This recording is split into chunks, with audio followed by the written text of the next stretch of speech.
Bakit kailangan po natin si Kristo sa ating buhay? Ito po ang ating paksa sa ating Bible study online sa oras na ito, mga kapatid.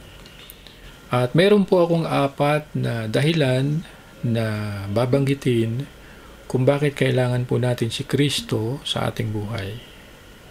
Una, dahil sa pamamagitan niya, makakapasok tayo sa langit.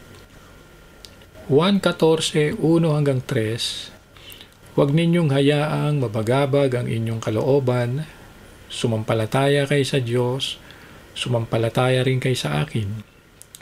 Sa bahay ng aking Ama ay maraming tahanan. Kung hindi ito totoo, bakit ko pa sasabihin sa inyo na aalis ako upang ipaganda kayo ng lugar? At kung aalis ako at ipaghahanda kayo ng lugar para sa inyo, babalik ako at isasama ko kayo sa aking sarili, upang kung nasaan ako, naroon din kayo. Ayon sa binasa nating talata sa Biblia, kung tayo po ay sasampalataya sa Diyos at sa ating Panginoong Jesucristo, kasama po tayo sa mabibigyan ng tahanan sa langit.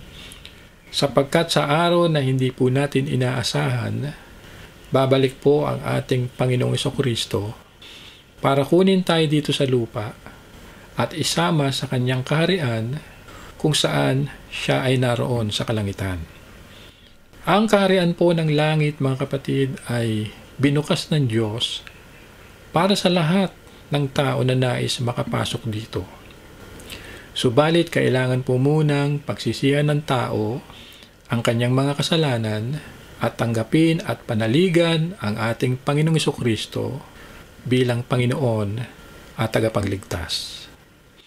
Ang langit po ay isang syudad kung saan ang mga anghel ng Diyos, ang mga banal na tinubos ng dugo ni Kristo, ang ating Panginoong Jesucristo, ang ating Diyos Ama na nakaluklok sa kanyang trono sa kalangitan ay makakapiling natin magpakailanman.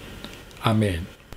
Ang ikalawa, bakit kailangan natin si Kristo sa ating buhay? Dahil sa pamamagitan niya, may solusyon na sa ating mga mabigat na problema. Mateo 11:28, lumapit kayo sa akin, kayong lahat na napapagod at may mabigat na pasanin, at bibigyan ko kayo ng kapahingahan. Ayon po sa talatang binasa natin, ang ating Panginoong Jesucristo po ay nag-aanyaya sa atin na kung tayo po ay may mga mabigat na pasanin sa buhay at napapagod na po tayo sa ating mga problema, ilapit po natin ito sa Kanya. Sa ganoon, mabigyan niya po tayo ng kapahingahan at solusyon sa mga pasanin natin sa buhay. Mayaman at mahirap, pareho lang naman na nakararanas ng suliranin sa buhay. At iba't iba nga lang po ang sitwasyon. Merong tungkol sa problema sa pamilya, sa pera, sa kalusugan, sa love life, sa negosyo, sa trabaho, at kung ano-ano pa. At normal lang naman po yata sa atin dito sa mundo na tayo po ay magkaroon ng suliranin. Subalit nariyan po ang ating Panginoong Jesucristo na naghihintay lang na ilapit natin sa Kanya anuman ang ating mga problema. Amen. Ang ikatlo, bakit kailangan natin si Kristo sa ating buhay? Dahil sa pamamagitan niya, makapagbabagong buhay tayo ng lubos. 2 Korinto 5:17, kaya't ang sino mang nakipag-isa kay Kristo ay isa ng bagong nilikha. Ang mga lumang bagay ay lumipas, masdan ninyo, ang lahat ay naging bago. Ayon po sa talatang binasa natin, kapag ang isang tao ay nakipag-isa na kay Kristo, magaganap sa kanyang buhay ang pagbabago.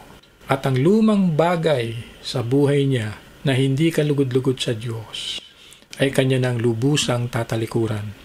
Sa ngayon, marami pong mga tao ang naliligaw na po ng landas, nakakalimot na sa Diyos, gumagawa ng mga kasamaan, nalululong sa iba't ibang mga masasamang bisyo, At dahil dito, marami po sa kanila ang napapahamak at nasisira ang buhay.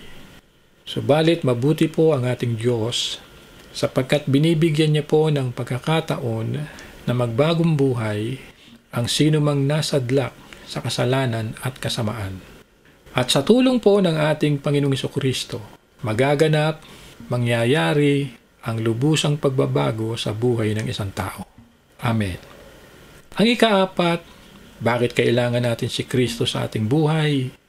Dahil sa pamamagitan niya, mararanasan natin ang tunay na maging masaya sa buhay. 1:17-13.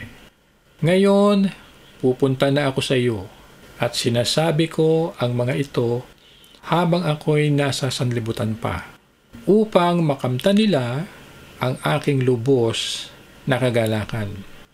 Sa talatang ating binasa mga kapatid, bahagi po ng pananalangin ng ating Panginoong Jesucristo para sa atin na nananalig at sumasampalataya sa Kanya na atin pong makamit ang lubusang kagalakan mula sa Kanya.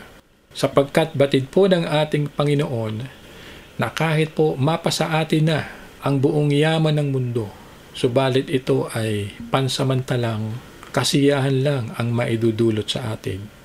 Dahil ang lubusang kagalakan ay sa Diyos lang matatamo. Mayroon pong mga tao na nagpakasasa na sa buhay sa mga bagay dito sa mundo para lang siya sumaya. Pero imbis na sumaya ang buhay niya, ano po ang nangyari? Nagulo at nasira pa ang kanyang buhay. Bakit po? Sapagkat mali ang paraan ng pagpapakasaya niya sa kanyang buhay. Minsan maaring tinatanong din natin sa ating sarili, bakit ba ganito ang aking nararamdaman? Parang may kulang sa aking sarili. Halos lahat naman ay mayroon na ako. Mayroon akong pera, sasakyan, alahas, lupain, malaking negosyo, maayos na pamilya, mabait at magandang asawa. Pero bakit parang may kulang pa rin sa akin? Bakit parang hindi pa rin ako masaya? Alam niyo mga kapatid, pwede pong tapatan ng salapi ang kaligayahang gusto mo sa mundo. Pero ang kagalakan at kapayapaan na mula sa Diyos ay sa Kanya lang po makakamit. At ito po ay hindi pwedeng tumbasan ng salapi o ng anumang bagay dito sa mundo. Amen. Purihin ang Panginoon. At dyan po natin winawakasan ang ating paksa. At sa ating pagtatapos, tayo po muna ay manalangin. Panginoong Jesucristo, Ikaw ang tanging kailangan ko sa aking buhay, sapagkat sa iyo ko lamang mararanasan ang makapasok sa iyong kaharian sa langit, ang mapagtagumpayan at malampasan ang mga problema sa buhay, ang makapamuhay ng ayon sa iyong kalooban, at ang magkaroon ng ganap na kapayapaan at kagalakan sa aking puso. Panginoong Hesus, binubuksan ko ang aking puso para sa iyo at tinatanggap kita bilang aking Panginoon at aking tagapagligtas. Amen.